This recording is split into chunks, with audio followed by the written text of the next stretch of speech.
Hello, dear students. My name is Diana. This lesson is for Class 8 from the NCERT textbook, It So Happened. The name of the chapter is The Fight. The learning objectives of today's session are to introduce you to the author of the chapter The Fight, to identify the negative consequences of using violence to resolve conflicts, and also to realize that the best solution lies not in fighting but in helping each other. Now, let me introduce the author Ruskin Bond.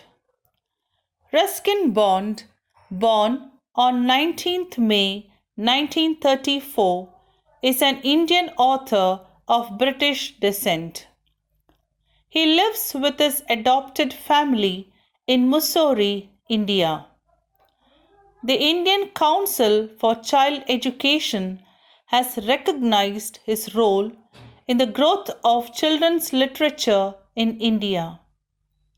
He was awarded the Sahitya Academy Award in 1992 for Our Trees Still Grow in Dehra, his novel in English.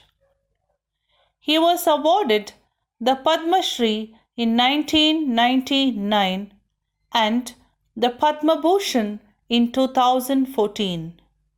His main focus in his short stories is to spread love in human beings, especially in children. Now, to focus on the chapter, let me begin with a quote. Dorothy Thomas, an American author, once said, "Peace is not the absence of conflict, but the ability to cope with it." Dear students, we are all human beings and we may not agree with each other on everything all the time. We sometimes get into fights, conflicts, and arguments with each other. Whatever be the cause of disagreement, we should learn how to resolve it in a healthy way. In the lesson, The Fight, the story is about a boy named Ranji who had just shifted to a new place. As he was exploring the new place, he discovered a pool in the forest and jumped into it to swim. Next day, when he was swimming, he noticed another big boy staring at him. The boy told that he was a warrior and would not entertain anyone else in the pool. Ranji was not ready to give in. He replied that he was a fighter. Both of them fought, crossing their limits, but nobody won. Students, you can refer to page number 47 and 48 from the textbook, It So Happened. The lines are,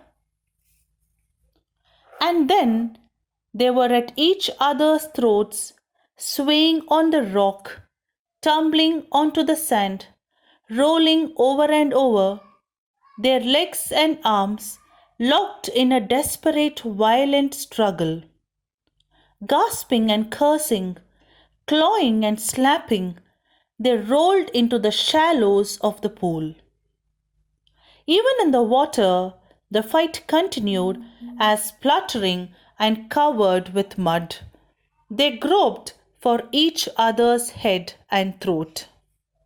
But after 5 minutes of frenzied, unscientific struggle, neither boy had emerged victorious. They were exhausted and were breathing heavily. They had cuts and bruises on their faces, legs, and arms. So here we understand the negative consequence of using violence to resolve conflicts. They were not ready to reconcile with each other, so they decided to continue the fight the next day. The next day, when Ranji dived into the water, the warrior was surprised by the way he dived. Ranji offered to teach him how to dive. The warrior tried, but he failed. He requested Ranji to teach him how to dive. They both sat on a rock and introduced each other. The warrior's name was Suraj. They both became friends and agreed to help each other. Dear students, we should understand that violence is not the solution to any problem. One should be able to resolve conflict in a peaceful manner. I would like to conclude this session with the words of Dalai Lama. Peace does not mean an absence of conflicts. Differences will always be there. Peace means solving these differences through peaceful means, through dialogue, education, knowledge, and through humane ways. Students, in the next session, we'll have the detailed reading of the chapter.